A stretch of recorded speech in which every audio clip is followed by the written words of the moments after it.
Vice President Kamala Harris has picked Minnesota Governor Tim Walz to be her running mate, turning to a Midwestern governor, military veteran, and union supporter who helped enact an ambitious Democratic agenda for his state, including sweeping protections for abortion rights and generous aid to families.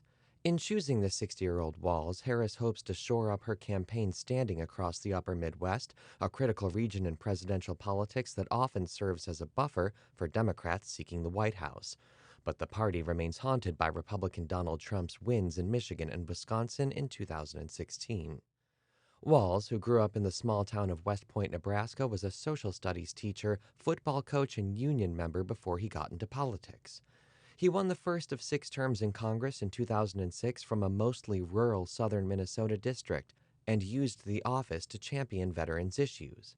Walz served 24 years in the Army National Guard, rising to Command Sergeant Major, one of the highest enlisted ranks in the military.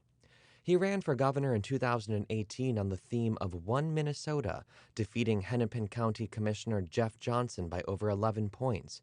During that term, he governed through the COVID-19 pandemic and the protests that emerged in the wake of the murder of George Floyd. Republicans still criticize Walz for his response to the sometimes violent unrest that followed the murder of George Floyd by a Minneapolis police officer in 2020, which included the torching of a police station.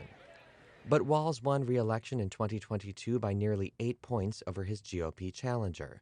Not only did Walz win, Democrats kept control of the House and flipped the Senate to win the trifecta of full control of both chambers and the governor's office for the first time in 8 years. Some of Walz and other Democrats' proudest accomplishments include protections for abortion rights and enacting protections for trans rights. The other major accomplishments included tax credits for families with children that were aimed at slashing childhood poverty, as well as universal free school breakfasts and lunches for all school kids, regardless of family income.